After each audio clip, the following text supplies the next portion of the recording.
Hamster কম্বেটে কীভাবে হচ্ছে আপনাদের ডিপোজিট অপশনটা অন করে রাখবেন ওইটা আমি সব কিছু দেখাই দিতেছি। অবশ্যই হচ্ছে আপনারা বাইন্যান্সটা কানেক্ট করবেন এবং যেভাবে দেখাইতেছি ওইভাবে হচ্ছে বাইন্যান্সটা কানেক্ট করে নিন। ওকে, যেভাবে দেখাইতেছি ওইভাবে সেম সেম করে নিন। আর অবশ্যই বাইন্যান্স কানেক্ট করেন, বাইন্যান্সের অন্য এক্সচেঞ্জার অবশ্যই কানেক্ট করবেন না, ঠিক আছে? আবার বলতেছি, বাইন্যান্সের অন্য এক্সচেঞ্জার কানেক্ট করবেন না। তবে যদি এখানে গ্যাস ফি অনেক বেশি হয় তাহলে হচ্ছে আপনার অন্য এক্সচেঞ্জের একটা অপশন আছে, ওইটা কানেক্ট করতে পারেন। আমি দেখিয়ে দিতেছি কীভাবে কী করতে হবে। আচ্ছা, শুরুতে হচ্ছে আপনাদের অ্যাডপ অপশনে চলে আসবেন। এই যে নিচের দিকে দেখেন অ্যাডপ, এখানে চলে আসবেন। এখানে চলে আসার পর এই যে এখানে দেখবেন উইথড্রয়াল যে অপশনটা আছে এখানে আসবেন। এখানে আসার পর আপনারা হচ্ছে এই যে অপশনটা আছে রিসেট উইথড্রয়াল অপশন, এইটা হচ্ছে আপনারা এখানে চাপ দিবেন, ঠিক আছে? এখানে চাপ দিবেন, চাপ দিয়ে যে রিসেট যে অপশনটা আছে উপরেরটা, এটা এখানে চাপ দিবেন। এবার এখানে চাপ দিলাম, তারপর হচ্ছে ওকেতে চাপ দিবেন। ওকে, আচ্ছা, এখন হচ্ছে রিসেট হয়ে গেছে। এখন হচ্ছে আমরা কীভাবে করবো আমি দেখিয়ে দিতেছি। হ্যাঁ, এখন হচ্ছে আমরা বাইন্যান্সটা সিলেক্ট করবো। এই যে দেখেন উপরেই বাইন্যান্স আছে, উপরে সবার উপরেরটা হচ্ছে বাইন্যান্স। হ্যাঁ, আর এইখানে আরেকটা অপশন আছে যে ইবিআই এক্সচেঞ্জার, এটাতে কোনো ফি লাগবে না। তবে এইটাতে আপাতত কিছু করেন না, আপনারা হচ্ছে আপাতত বাইন্যান্সটা কানেক্ট করে রাখেন।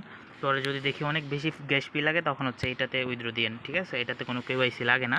তো অবশ্যই আগে আপনারা হচ্ছে বাইন্যান্সে দিবেন, কারণ বাইন্যান্সে আমরা ডক্সে দেখছি যে ওইখানে যারা ডিপোজিট করছে সবাইকে 20,000 করে দিছে। তো কেউ বাইন্যান্সটা মিস দিয়েন না। আচ্ছা, বাইন্যান্সে ক্লিক করব, এখানে লিখবো যে ইয়েস আই হ্যাভ ইট, এটাতে চাপ দিব। তারপরে এখানে দুইটা অপশন আছে, আমাদের উপরে দিতে হবে। আচ্ছা, এখানে উপরে দিতে হবে, এখানে দিতে হবে অ্যাড্রেসটা, এখানে দিতে হবে মেমোটা। আমি কোথায় পাবো? আমি সরাসরি বাইন্যান্সে চলে যাব। বাইন্যান্সে আসার পর আপনারা হচ্ছে এই যে ওয়ালেট অপশনে চলে আসবেন। এখানে ওয়ালেট অপশনে চলে আসবেন। ওয়ালেটে আসার পর এই যে ডিপোজিট অপশনে চলে আসবেন। ডিপোজিট, এই যে এখানে ডিপোজিটে চাপ দেবেন। ডিপোজিটে দেওয়ার পর এখানে উপরে লিখবেন HMSTR, HMSTR, এটা লেখার পর এই যে সবার উপরে দেখবেন চলে আসবো, এটার উপর ক্লিক করবেন। ক্লিক করার পর এখানে নেটওয়ার্ক অবশ্যই টোন কয়েন সিলেক্ট করবেন। এই যে এটা সিলেক্ট করবেন। নেটওয়ার্ক সিলেক্ট করার পর ওকে দিয়ে দিবেন। তারপর হচ্ছে এইটা হচ্ছে আপনার ডিপোজিট অ্যাড্রেস, ঠিক আছে? ভালো করে খেয়াল করবেন। এইটা হচ্ছে এখানে চাপ দিয়ে কপি করবেন। কপি করলাম। এখন হচ্ছে আমি হামস্টারে ঢুকবো। হামস্টারে ঢোকার পর উপরে যেটা অবশ্যই খেয়াল রাখবেন যে এই যে উপরেরটা উপরে দিতে হবে, ঠিক আছে?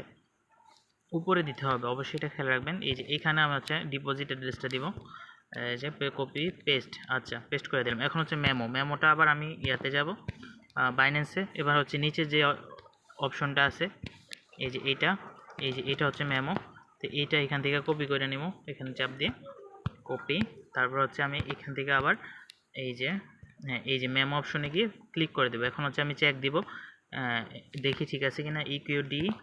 ইকিউডি, তারপর হচ্ছে 600-200। হ্যাঁ, চেক দেওয়ার পর হচ্ছে আমি এই যে সেভ, এই যে অপশনটা কোথায়, এই যে এটাতে আমি ক্লিক করে দেবো, ঠিক আছে? এটাতে আমি ক্লিক করে দেবো, সেভ অ্যান্ড চুজ। আচ্ছা, হ্যাঁ, এরপর দেখবেন যে আপনাদের এইরকম চলে আসবে। আগের মতো হচ্ছে যে আপনাদের ইয়াটা হইতো না, আপনাদের এখানে খালি লোডিং দেখাইতো, কিন্তু এখন হচ্ছে সরাসরি ডিপোজিটটা হয়ে যায়। তারপর আমরা থ্যাঙ্কসের উপরে ক্লিক করে দেব। তারপর হচ্ছে আমরা এই যে এখানে দেখবেন এরকম লেখা আসবে। এখন আপনারা যদি আবার এখানে ঢোকেন, দেখেন বাইন্যান্সের সামনে টিক চিহ্ন চলে আসছে, ঠিক আছে? তার মানে আপনার টোকেনটা এখন বাইন্যান্সে উইথড্র করা যাবে। এখন হচ্ছে অনেকে ভয় থাকতে পারে যে ভাই এটা কি ডিসিলেক্ট করা যাবে? হ্যাঁ, ডিসিলেক্ট করা যাবে। আপনার হচ্ছে এই যে রিসেট উইথড্রয়াল অপশন, এখানে ক্লিক করলে এখন হচ্ছে এটা আবার আপনার নতুন করে অন্য ওয়ালেট, অন্য যে কোনো এক্সচেঞ্জার কানেক্ট করতে পারেন, ঠিক আছে? এটা হচ্ছে লিস্টিং হওয়ার পরে, আপনারা লিস্টিং হওয়ার আগেই আপনাদের যদি গ্যাস ফি সম্পর্কে কোনো আইডিয়া দেওয়া হয় তখন হচ্ছে আমি এটা জানিয়ে দেবো। তখন হচ্ছে আপনারা এই যে ইবিআই এক্সচেঞ্জার যেটা আছে ওইটা আমরা সিলেক্ট করবো, ঠিক আছে? আচ্ছা, আশা করি সবাই বুঝতে পারছেন। আসসালামু আলাইকুম।